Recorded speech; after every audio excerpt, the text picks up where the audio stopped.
And now here we have a Kamil on very, very interesting topic, robotics in ENR. We thought it will never come like this, but it's very, very near. Tell us. Dobrý den. Good afternoon.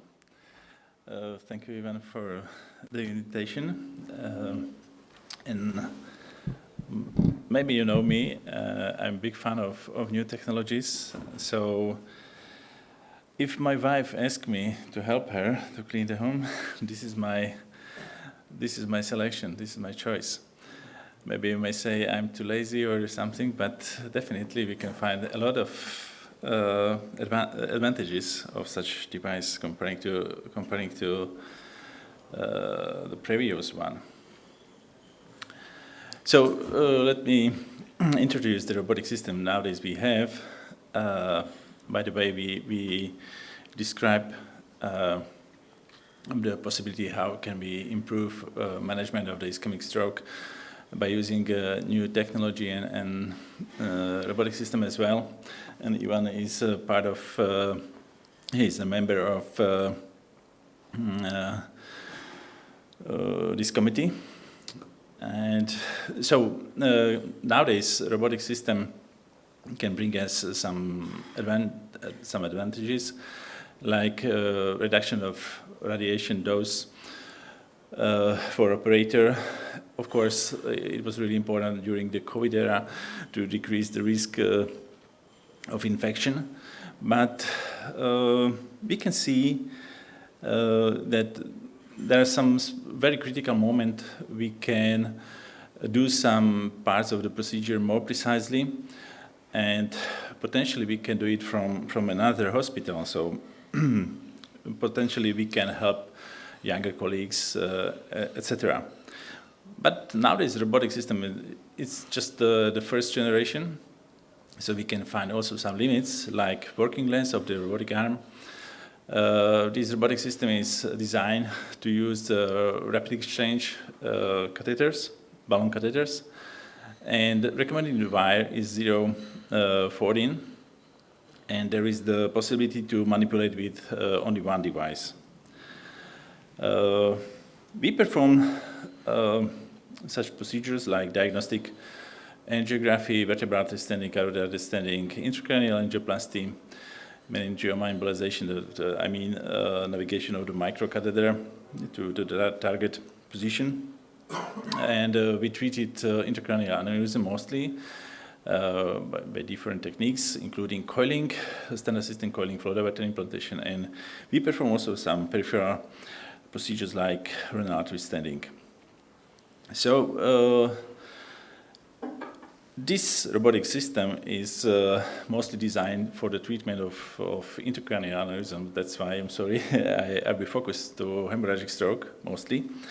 But I will mention also the possibility how to use this system for ischemic stroke patient. Last year, we presented our first 6 patients, but from March 2022, so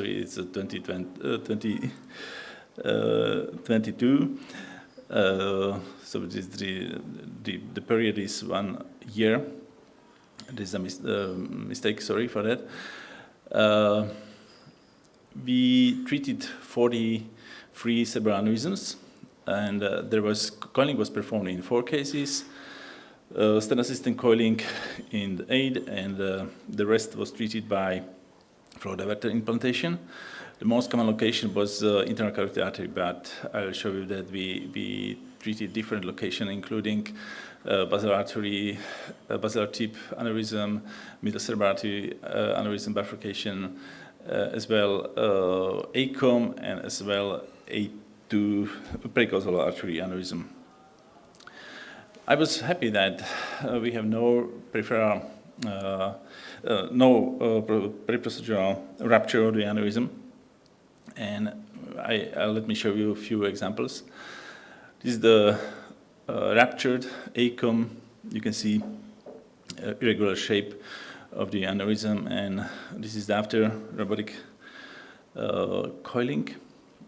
So here you can see how it works. This is the robotic arm, which is connected to femoral guiding catheter, but it can be also connected to transradial approach as well.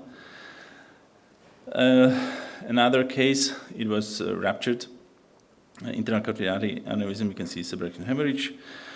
At that moment, we used stent assisted coiling and we placed the flow diverter. It was performed manually, but here you can see the final result. Then after we performed follow-up angiography in the same session, we treated the mirror aneurysm, and this diagnostic angiography was performed robotically. And here you can see the mirror aneurysm, and we performed the placement of the flow diverter on the right side robotically. Here you can see, and here you can see the hemodynamic and flow diversion effect of the implanted flow diverter. You can see that there is not so pulsation like before the treatment. And we improved our technique. We learned how to use it. So step by step, we decreased the total fluoroscopy time of the procedure. Here you can see the ACOM artery aneurysm. It was also ruptured aneurysm, and here you can see the example of epsilon stenting and coiling. Both stents were implanted robotically, and we passed through the first stent and also through the both stent to perform coiling robotically. Here you can see very tricky, very complex ACOM aneurysm. You can see the angle. So previously we published like X stenting and coiling, but nowadays we can navigate the micro to anterior cerebral artery like this, and then after we were able to navigate the guide wire and micro to A2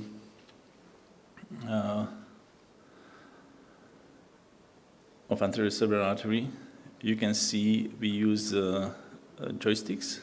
This one is dedicated for manipulation with the micro. This one in the middle for manipulation with the guide wire. So we can push and pull the device, and also we can rotate. And this one is dedicated for the movement of the device, just more distally or proximally, without rotation. And here you can see the effect and the placement. Here you can see the flow diverter, and you can see this very tricky anatomy. And during the same session, we performed implantation on the opposite side, like this. And again, you can see the effect of the flow diversion in this curve. Another example, it was ACOM artery aneurysm, and I show you how it's possible to place the coil. There is also acoustic control. So after placement of the micro to the aneurysm sac, you can use joystick, but also this touch screen, and you can push the coil to the aneurysm sac very gently and very precisely, like this. Or again, you can go back and use joystick for that.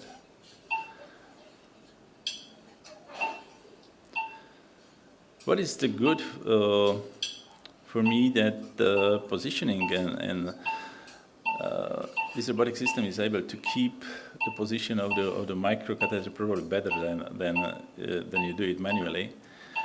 And again, I'm ready to move back micro. You can see my hand, or you can use this joystick again if you see some sign that there is a big tension inside the system. So if there is some sign here, this is the typical layout we use. It's AP or working projection, and the lateral, of course, is important. And you can see the packing of the aneurysm. But of course, first coil is important, but much more difficult is to place time to time, in some cases, the last coil I'll show you after this video.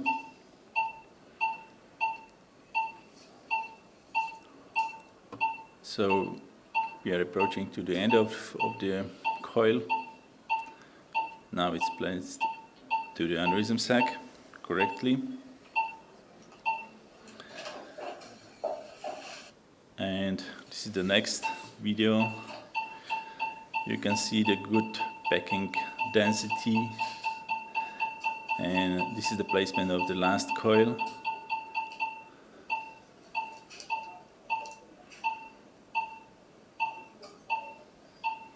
So step by step. And thanks to this precise movement, probably it's better that we can give the time for coil to for appropriate shaping. So basically we like it. And you can see that coil is placed to aneurysm sac. And the all volume of the aneurysm sac was filled by coil.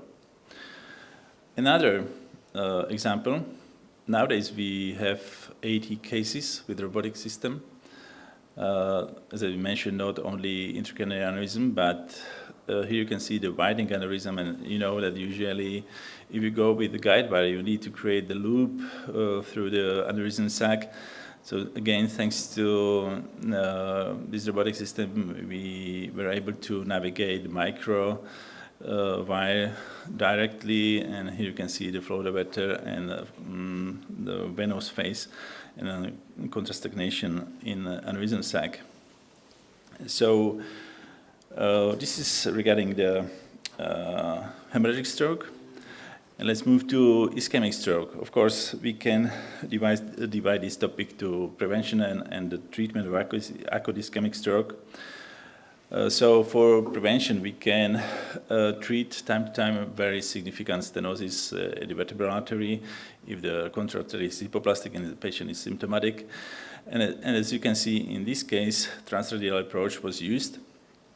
And you can use also this robotic system for navigation of a guiding catheter, and then after you can cross with the wire through the stenosis and put a stent. And you can use also a very specific function during the inflation of the stent. You can use AI of this robotic system, and it is really helpful to keep the position of the device at the precise position. Another example, here you can see the dissection. It was symptomatic, so we performed the endovascular treatment by placement of the flow diverter. Like here, again, flow diversion effect you can see here. And what was the new, thanks to a little bit modification, it's off-label, of course, but we were able to treat this stenotic lesion. And what was really impressive, again, we used the specific function of this robotic system to help us to keep the balloon catheter in the same position. And the balloon catheter was inflated by my nurse, not by me. I was controlled the cockpit. I was not moved to the patient. And here you can see the final result. And regarding the ischemic stroke, there is a lot of technical improvement during last year. And thanks to that, we were able to treat ischemic stroke in a neonate, only 2 days old.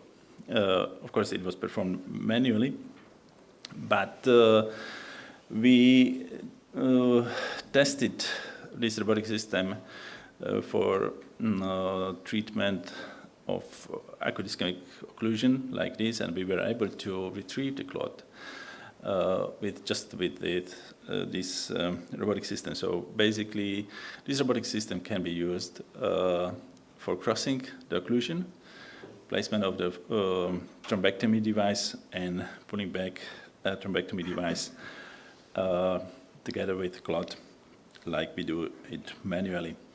So potentially, such treatment can be treated in the local hospital, and potentially there will be no need to transfer the patient to comprehensive center.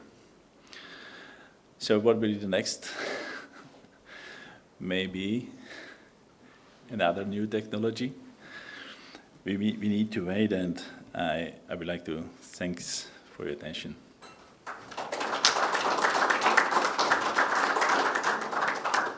And thank you, Kamil, for this wonderful showcase of what is the present and the possible future. I have one question. How do you regulate the paperwork before the procedure legally with the patient or patient family? Of course, we inform this. First of all, the operator must be trained according to some rules of the producer of this device. And of course, every patient is informed that they will use this robotic system. However, operator takes responsibility. So I think that it is the same, probably the same situation like if you prepare to be treated surgically. And it can be done by all technique manually or by laparoscopically or robotically. So I think that patient is not able to understand advantages and disadvantages of each technique. And this is the responsibility of the operator regarding the safety of the procedure. And of course, what I recommend, what we perform as well, we train ourselves on silicon model before to use this robotic system in human case. Have you had patients decline to be treated like this? I'm happy that after the discussion with every patient, everyone agreed with this procedure. So you were very persuasive. Very fascinating. So you need a technician that will connect everything, and then you proceed. Nowadays, I keep this cockpit in the same room, so I'm sterile. So I'm ready to move or to change to manual if it's necessary. What is interesting that if you need to treat lesion above the level of the circle of Willis, you need to have specific material, and in such case, 150 centimeters long microcatheter is not long enough. So we have very long tortuosity at the neck. Probably it will be necessary to modify some devices because you lose the working lens. You need to have very specific connector. So nowadays, I load this cassette by myself, and I just move 2 meters to cockpit and do it, but I'm able to control everything. As I said, I have sterile gloves, and I'm able to go directly to table during a few seconds. I congratulate you for your effort. Just keep going, and next year probably we see some more cases.